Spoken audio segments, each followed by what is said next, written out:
The following has been dramatized from Anne Bone's The Bolsheviks and the Russian Revolution. Minutes of the Central Committee of the Russian Social Democratic Labor Party, Bolsheviks. August 1917, February 1918. Session of the CC, RSDLP, February 22, 1918. Present: Comrades Trotsky, Lomov, Opakov, Krestinsky, Dzerzhinsky, Smilga, Iofa, Sokolnikov, Bukharin, and Sverdlov. Comrade Pyatakov attends with a consultative vote. Comrade Trotsky reports on the offer by the French and the English to help us in the war against the Germans, and reads out the note from the French military mission. Comrade Sverdlov moves the rejection of the note without further discussion. This is rejected. Comrade Bukharin believes that the Allies have a plan here to turn Russia into one of their colonies. He points out that it is unthinkable to accept support from imperialists of any sort.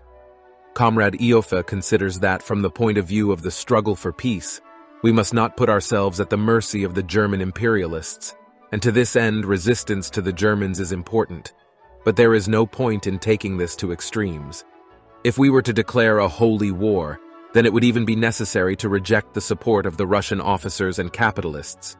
We would have to accept everything which helped our resistance, and this could not change the character of the Revolutionary War.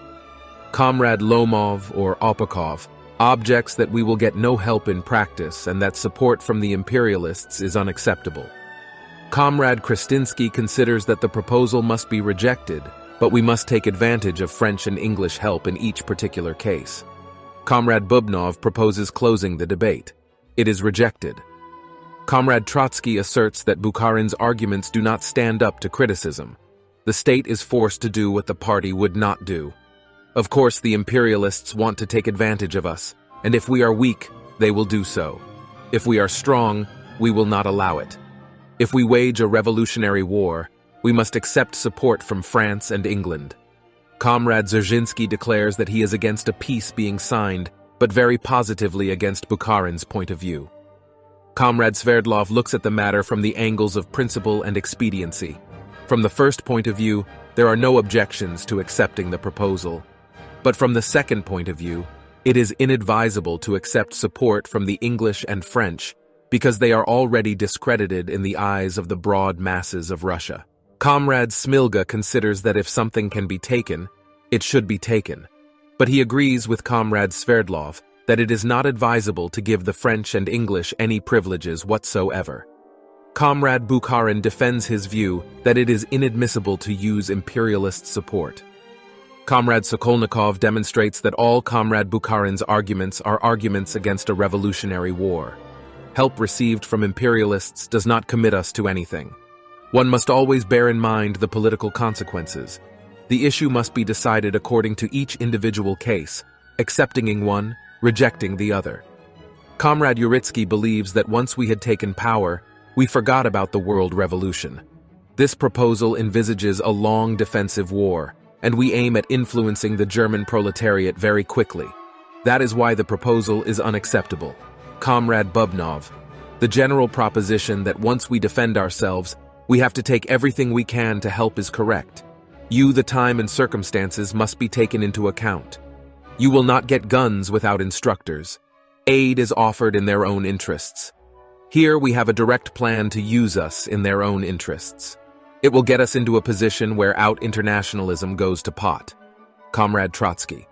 We have always said that is it when a socialist comes to power, that he gets the right to defend his homeland. By fighting against the Germans, we are indirectly helping English imperialism. If we fight, we will have to defend ourselves well. All the arguments go against a revolutionary war. Bubnov is frightened of instructors, but a penny farthing for our dictatorship if we are frightened of that. In conclusion, he makes a formal announcement that he is resigning the title of People's Commissar for Foreign Affairs. Comrade Bukharin moves a concrete proposal. No agreements to be entered into which concern buying weapons or the use of the services of officers and engineers with French, English, and American missions. Comrade Trotsky. As the party of the socialist proletariat which is in power and conducting a war against Germany, We mobilize every means through state institutions to arm and supply our revolutionary army in the best way possible with all necessary resources, and for that purpose, we obtain them where we can, including therefore from capitalist governments. In doing this, the Russian Social Democratic Labor Party retains full independence in its external policy, gives no political undertakings to capitalist governments, and examines their proposals in each separate case according to what is expedient. The motion is tied when a letter is presented.